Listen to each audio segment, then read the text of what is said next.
Why'd you decide to start your career in an industry that's notoriously hard and difficult and at times cutthroat? It was heartbreaking because ultimately it was a flop. It sounded good to golfers and it sounded good to golf courses. It just wasn't practical. It was a pretty scary time. The assumptions weren't vetted. They weren't realistic. They were just a crapshoot to make the business model work to raise money. When somebody takes your vision from you, it really hurts. So we eventually acquired it back and then spun it out and built out Club Caddie and had an exit from that year and a half later, building something that mattered, that would for a long time. Welcome to today's episode of 5 to 50. We have an awesome guest who has built multiple businesses in the golf industry. Jason Pearsall is the CEO and co-founder of Club Caddie, a SaaS platform that's transforming golf course management and operations. Jason's journey includes time as a SaaS startup founder, managing operations at multiple golf courses, and a few exits. In his current role as CEO of Club Caddie, the business has grown exponentially and it now serves over 500 golf courses. Today, we'll explore Jason's career, discuss the challenges of scaling multiple businesses, and dive into strategies. And he has a lot of takeaways that I'm sure you're going to enjoy. Jason, welcome to the show. Thanks a lot for taking some time. Thanks, Jeff. I'm glad to be here.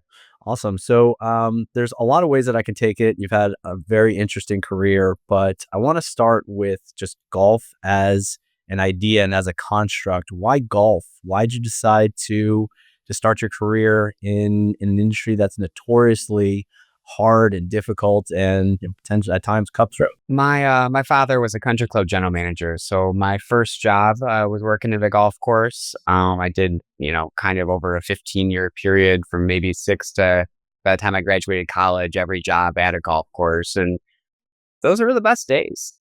I think your first job, you always have this nostalgic view when you look back on of, the good and the bad of it. But over the course of those years, working, with family and at a fun place to be, it just, it resonated with me, and it's where I want to continue my career.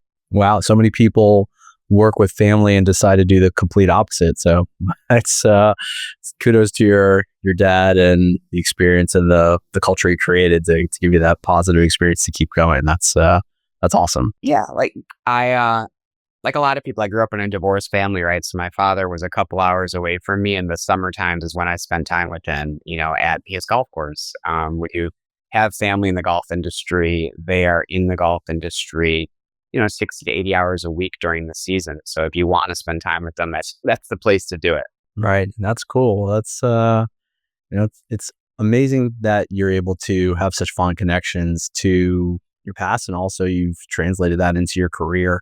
So many people just start a job because that's where they had an opportunity, but so not many of us have a strong connection to what we're doing now. So that's really cool. Yeah, it's nice. It's become full circle. I now operate a golf course. I'm sure we'll get into that. Yep.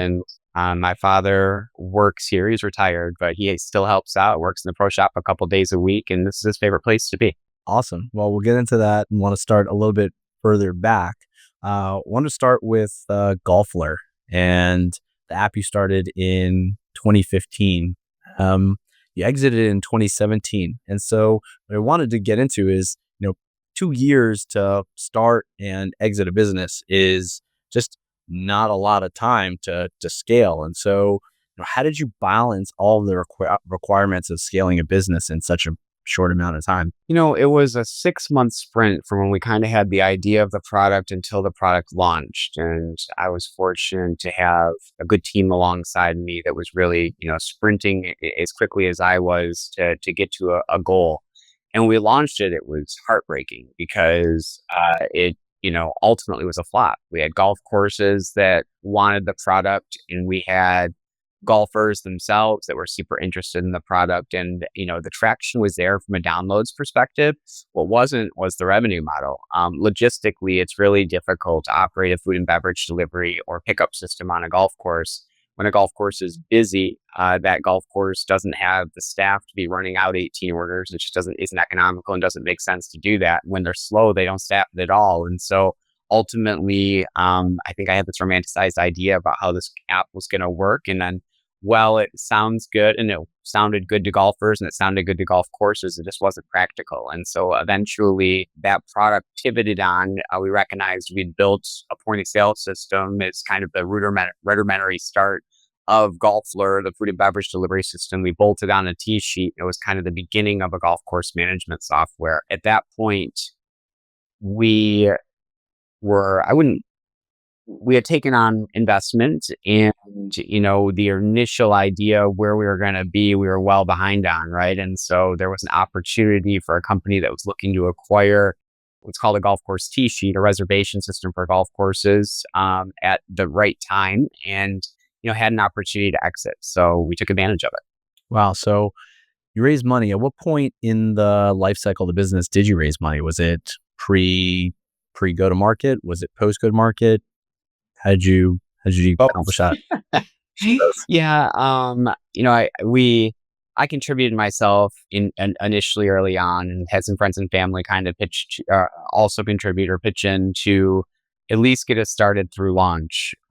Once we launched and we recognized that the revenue model wasn't going to work out, it was a pretty scary time because, you know, I, I didn't I didn't know how we were going to continue to build out the new product and pay the few employees that we had, invest in sales and marketing and so on. And so I was able to, you know, basically raise another small seed round. And I recognized that the amount of time it was going to take to build out our product wasn't going to align with my fundraising runway. In other words, I just couldn't bring in enough to run the company while I built out this grand vision of what the product could eventually become. So, again, just right timing. All of a sudden, at once we had two people who weren't looking to invest in the company, or two investment groups in the golf industry that weren't looking to invest in the company but wanted to acquire our technology. And so it was an asset purchase agreement that really was a little bit more of a lifeboat to keep the company going than anything. Yeah. Now, I find this super interesting because the way that you're talking about it seems like you misread the market. You misread the demand, but you were savvy enough to reposition what you built to have it be acquired by a third party. What did you learn, or what learnings did you take away that you can apply now to where did you misread the market, or what could you have done differently initially to either change the way the product was built or change the offering? Really narrowed in on our ICP. I thought that initially it was a fit for the market as a whole, and there certainly was a fit for a segment of the market. At that time, we didn't know what that segment of the market was. It's typically going to be more so private clubs that have a consistent member base who revisit that same club over and over again, versus, at the public market at the time. And I'd grown up, more in the private market. My father was a country club general manager, and so I was still learning the public market. But at the public market, 60% of your golfers only play once a year, right? So automatically, 6 out of 10 are never going to download an app for your course, and then use that to order food and beverage. And so I recognized how much friction it was for somebody who was not a member to, download, create an account, enter credit card information just to order a beer at a course that they may not likely play again. And so our initially went out, and our target market was golf courses generally. Initially, or later on, we did eventually acquire the Golfler technology back as part of Club Caddie. And so it's funny now because there are, probably around 50 golf courses around the country that use that, which is a very small segment of our market. But, in hindsight, I would have started going after those 50 as opposed to any golf course generally. Got it. And so just for our listeners that are a little bit new to the terminology, what does ICP stand for?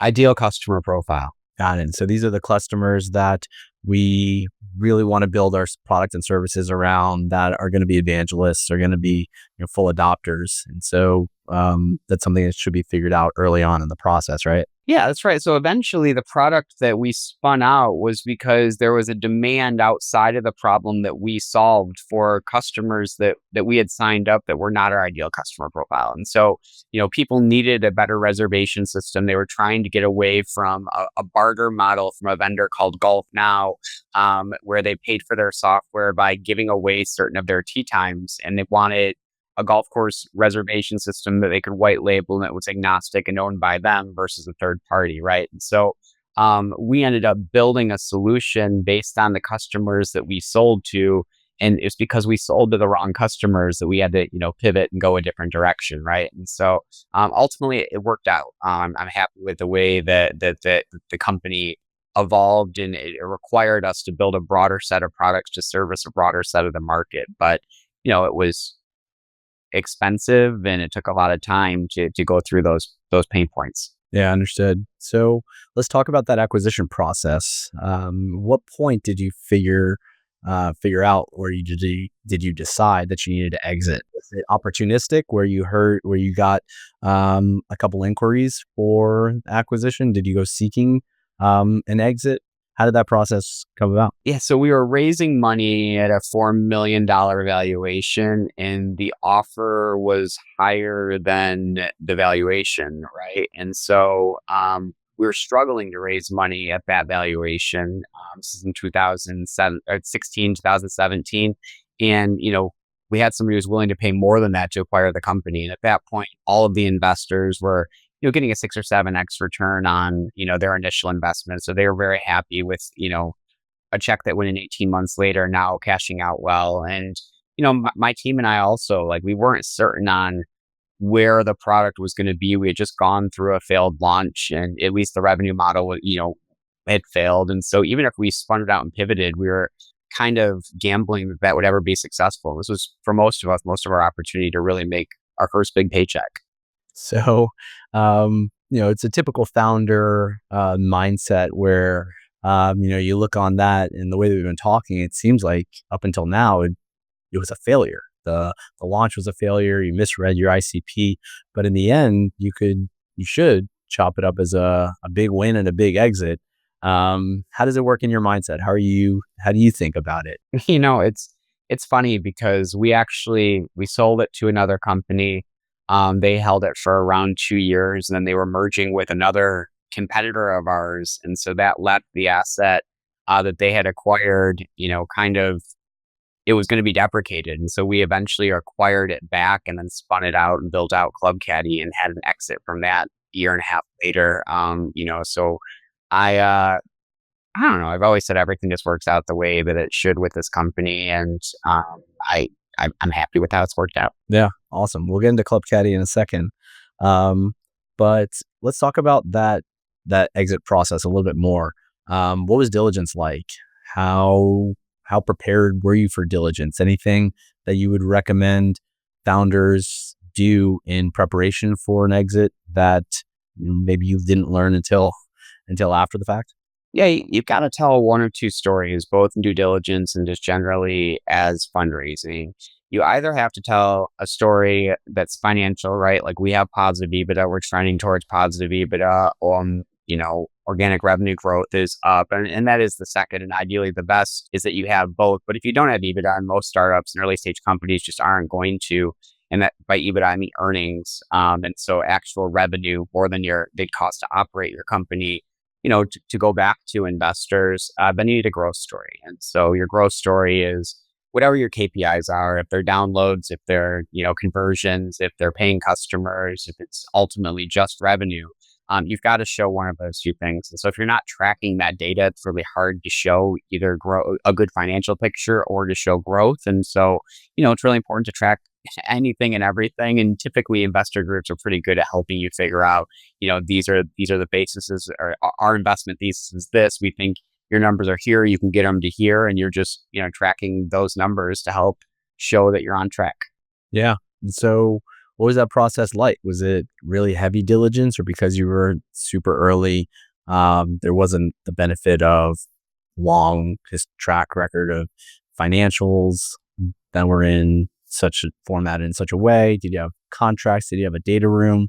How long did that diligence process last, and what was that process like? We did, yeah. So it started off, they actually came to a golf course that I was a partner at, and wanted to see the software in action, right? So that was kind of first step of diligence. But we signed a term sheet, went through more technical due diligence than anything else. At this point, remember, they were interested in the technology, not so much the customer base or anything else in the acquisition. So there was technical due diligence, a lot of understanding like what are the licenses, what third party softwares are involved here. What are the risks from a security perspective? What is the security posture of the company?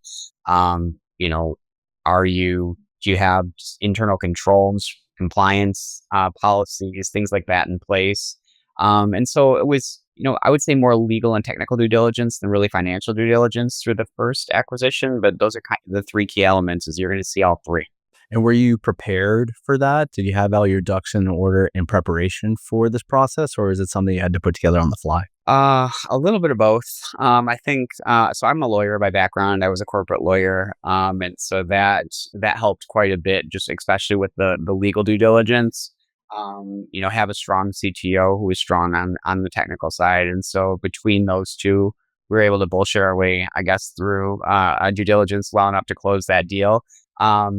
Through the second acquisition, I know we'll get into Club Caddie. It was much more financial due diligence. We were underprepared, and I feel like I am a much different entrepreneur 6 years later since that acquisition, just because a public company looks at things much different than at that point another tech startup did, right? And so, I'm sure we'll talk through more of the financial due diligence, but that was tougher for me. Well, let's just get into it. I mean, what were the things that were difficult?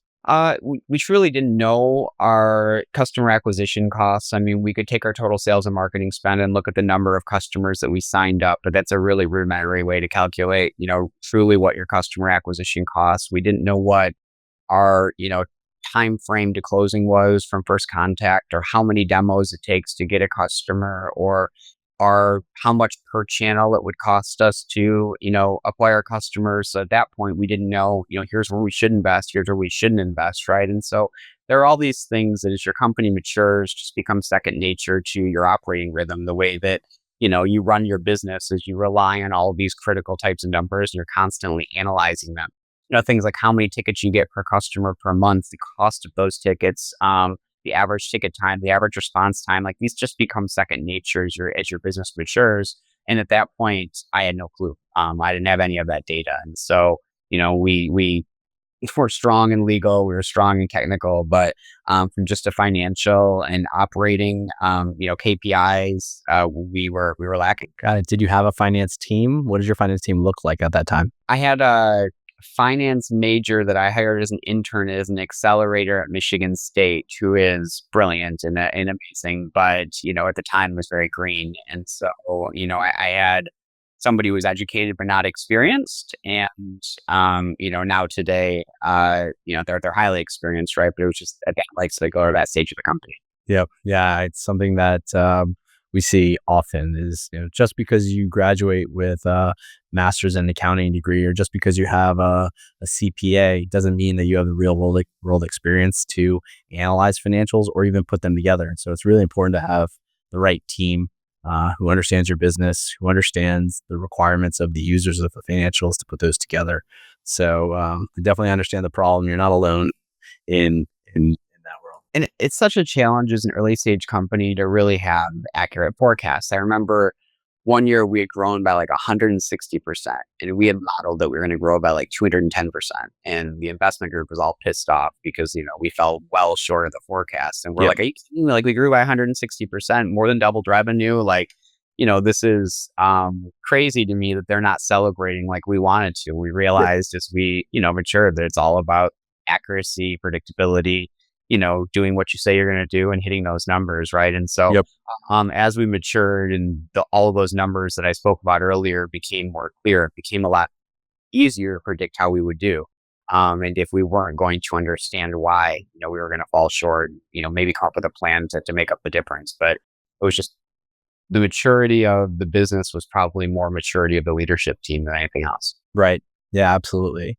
And we often talk about when it comes to financials or financial forecasting, consistent analysis, and it relies on a continuous close or continuously available real-time data, so that way you can constantly reforecast. And so you need the right systems, the right processes, and the right people in place to be able to update that information on a regular basis, so that way everyone's rowing in the same direction everyone's looking at the same source of truth and then making the right decisions and speaking to it. So, I definitely understand that your investor group was upset in that shortfall.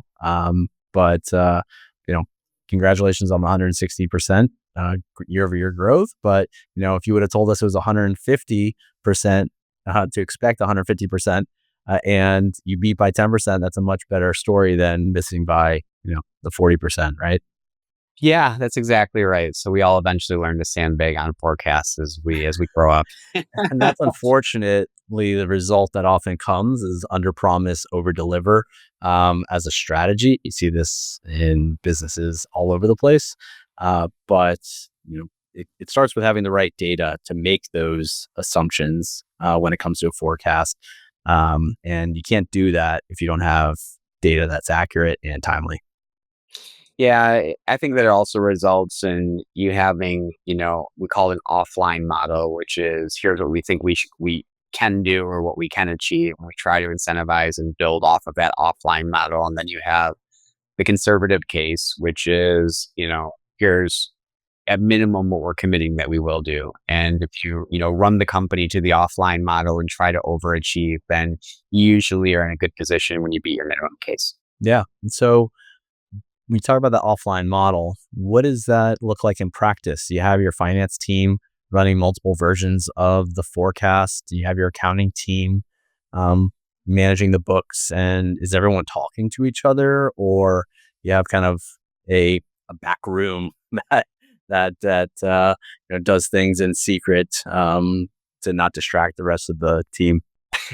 No, we run our business to that offline model, right? So it ultimately starts with how many leads is the BDR team committed to creating, and then that results in how many demos the sales team is doing, and then they commit to a certain conversion rate all the way down, right? And so we build and run our business based off of this offline model, but then we submit to the powers that be at what we call corporate, something that's toned down a little bit and gives us a little bit of wiggle room. Mm-hmm. Got it. And what financial systems are you using for this? What technology do you use to manage the business? Is it an accounting system? Is it an accounting ERP? Do you have a separate finance forecast? Truthfully, we've kind of automated everything within HubSpot. So we're able to pull up dashboards and kind of see everything that we need to about where our business is from within HubSpot.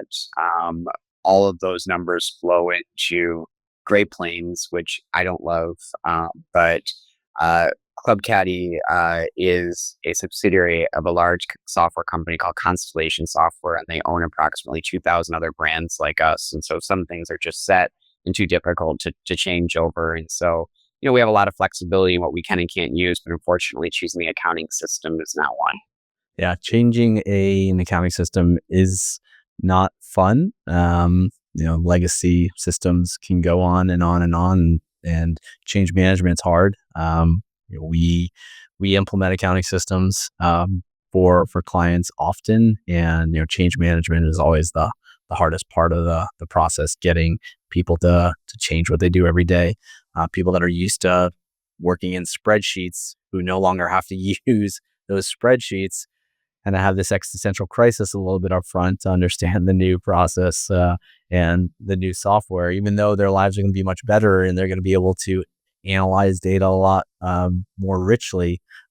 It's definitely a skill set to manage change. So I can understand where they're coming from. Yeah, right on. Hey everyone. I want to take a moment to talk about how we at ProSeer are simplifying accounting and finance for entrepreneurs.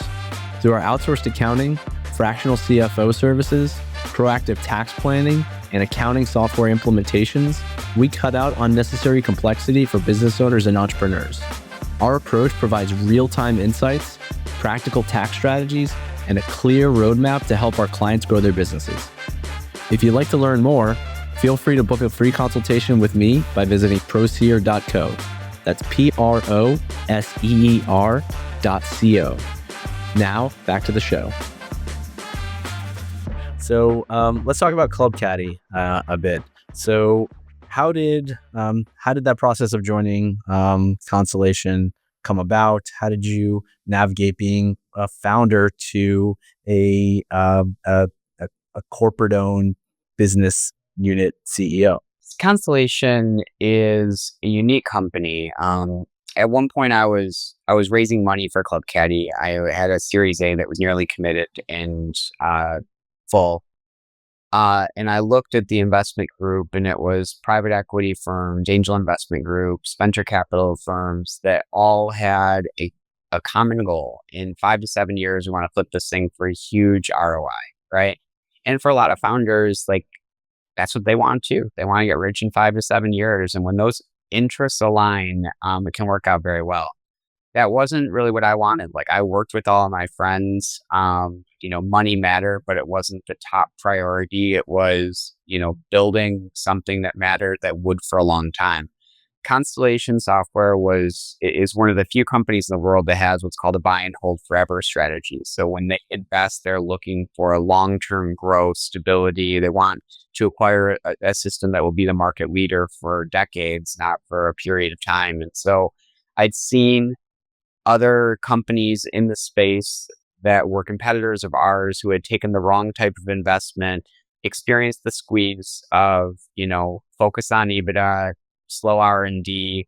As soon as sales and marketing slows down, like then it's even more of a squeeze, right? And I saw and heard the Constellation pitch was, we're building this thing for the long term. R&D budgets are going up. We're going to build, foundation and then build out a big team to take over the market here. And, that to me was what my goal was. And, they structured the deal in a way that it made sense for me in a long term to continue to work for them.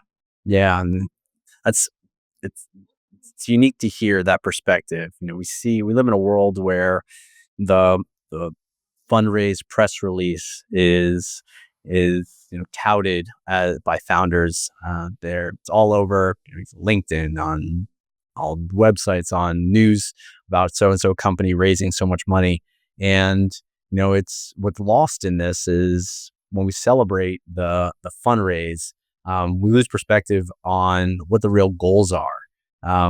Yes, dollars are transferred, and it's kind of a validation of what the founders have built, but they're being diluted. They have less say in the business potentially if they brought on someone to their board of directors. You're bringing in people that hopefully have the same goals as you, but in your experience, the investors seem like their incentives and their success outcomes were not aligned. And so, I've really, when we work with our clients on when they're talking about raising money, whether that's from a bank or from a group of investors, it's really make sure you know who you're getting in bed with, because if you don't establish those rules and those expectations up front, you could be setting yourself up for some heartburn in the not too distant future. Yeah, it's definitely the case. And, I'm fortunate to have a good relationship with most of my competitors who were those founders. And some of them have done really well financially, but all of them, have been disappointed to see where their company has ended up. It's like we look at these companies we find like, or that we found like children, we care about them. We love them. We want to see them successful. And when somebody takes your vision from you, it really hurts. Right. So,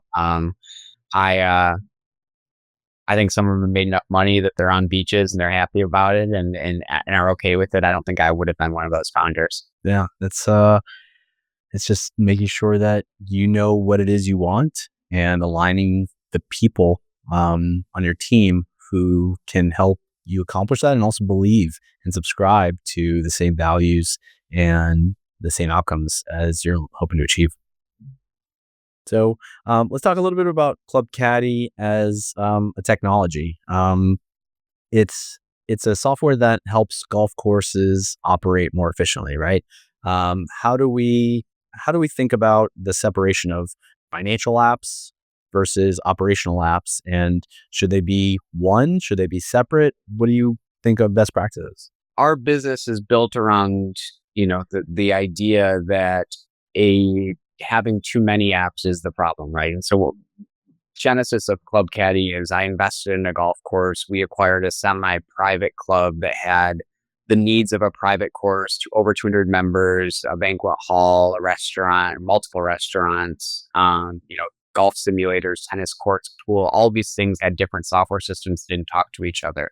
And that made it very difficult for us to really understand where we were doing well, where we weren't doing well, what the financial picture of our golf course was, what the marketing journey from our customers was when you're receiving communications from all of these different systems, et cetera. And so we saw that as the opportunity to build one app that does everything for a golf course. A golfer might book a tee time online, go into the pro shop, go out on the golf course, order beers from the beverage cart, and then go into the steakhouse, to complete their meal and then take a post round survey. And all of those need to happen from, a single system. Otherwise that customer data is fragmented across systems. Yeah. And so, um, when we think about the operational aspect of business, all those things make sense, everything that you outlined. But then it comes time to track the data from a financial perspective and have it actually tie back to cash, the inflows, the deposits, and the payments out. Obviously, a financial system has its own set of priorities compared to an operational system. Um, do you believe that these two systems should be integrated? Do you think that they should be separated and you know keep the two of the three segments of the Trinity separate? How do you think about the technology stack of a business? Yeah, look, I mean, ultimately, um, the general ledger is tied to inventory of goods, services, and prepaid liabilities, right? And so all of those things across the golf course, like if I book a golf outing, that golf outing is going to have food, breakfast, lunch, dinner. It's going to have the golf course reserved, so the reservation system needs to be managed. It needs to go into a holding account, where it's not recognized as revenue until the date of the event. So all when that event happens, everything needs 800 beers, and you pull a lot of inventory, et cetera, right? And so, at least as a golf course, you need to have them intimately connected. It just doesn't work if they're not. Yeah, I agree. The extent that you can integrate and the right choices are made, integrating the operational stack, the operational technology to the financial technology can make life easier. But if it's not done well, it's just going to create a lot of confusion. So it's really important that you define what's going to be integrated, what the goals are at the outset, and then make sure you implement to that design, and then you manage it on a recurring basis. Because otherwise, you're just going to get a bowl of spaghetti that someone's going to have to parse through, and the financials won't make sense. So I think I agree with you. Things should be integrated to the extent that it makes sense. Otherwise, it might be best to just keep them separate. Yeah, I think either way, you end up with that bowl of spaghetti. It's just, is it, all different brands of spaghetti that you're throwing in and hoping that it tastes good, or is it, you can trust a single vendor with that bowl of spaghetti? But every business is a little bit different and has a different level of complexity among systems. I think the idea of keeping things separate is just an idea, not a reality. Great. Yeah, I agree. Let's talk about the comparison of being a founder CEO of a startup versus the founder CEO of a private equity backed business. What are the skills that translate across both, and where are their differences? Yeah, communication, organization, leadership, project management. I mean, those translate through both of them. I think that as I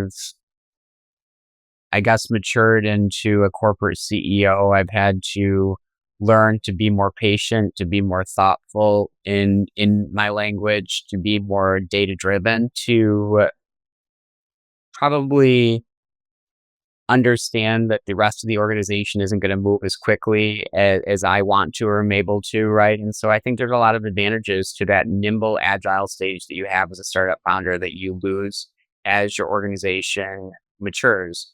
However, a lot of that maturity is to help you avoid mistakes. And I think that's one thing I didn't realize early on. I didn't build a business case for every decision that I made that, had a potentially materially financial impact on our bottom line. And, that's likely why when I launched a business early on as Golfler, we didn't consider it successful because the assumptions weren't vetted. They weren't realistic. They were just a crapshoot to make the business model work to raise money, right? And just a different way to run your business. It's not the right way to do it.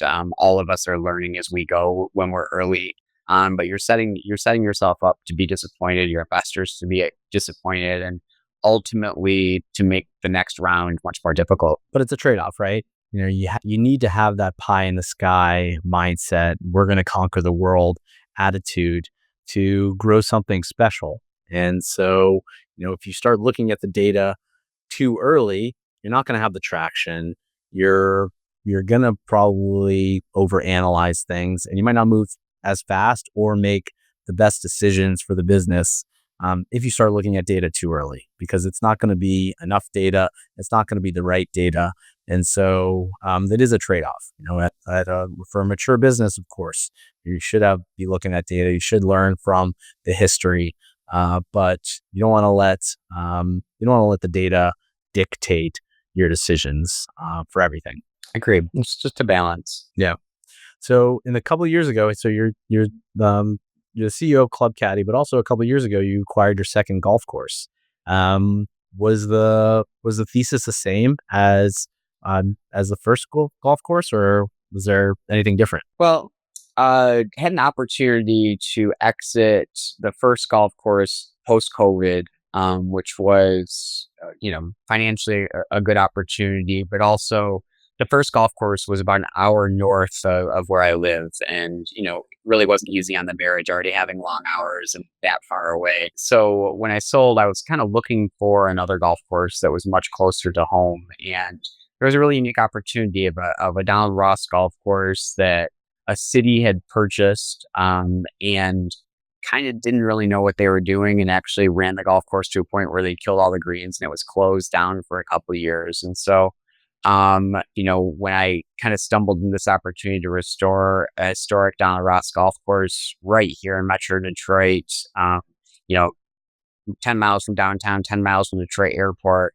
it was just the perfect location, the perfect opportunity to be really motivated and excited to do something. And I also had, a good network of golf course superintendents and PGA professionals that I'm friends with to bring into the project with me. And so the stars just kind of aligned on it. I couldn't say no. Nice.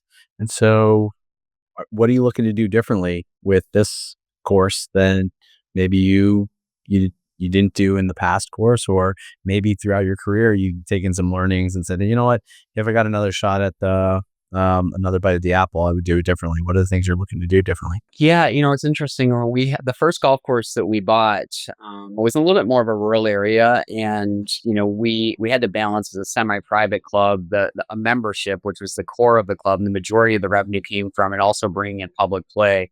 The location here is just pure public. Like, we did 297 golfers on Father's Day yesterday, and that's not even necessarily like a lot. We'll do between 250 and 300 nearly every weekend day, and 230 every weekday. And so it's a very different pace than I'm used to. I mean, I used to, coming from a private country club background and then acquiring a semi-private club, I was much more focused on customer experience, getting to know the people, because you had limited people. And now I'm just trying to keep up with. There's 50,000 people that are going to come through this door, and most of them are only going to come once. And what's the optimal customer experience that you can operate, especially when, those people are coming oftentimes playing the golf course for the first time. And when you play a golf course that's heavily packed and that busy, it's going to be a 5-hour round. So how do you make that a positive experience when they're there for that long, right? So that's the challenge now, is how do we take it back to golf course and make sure people had a memorable,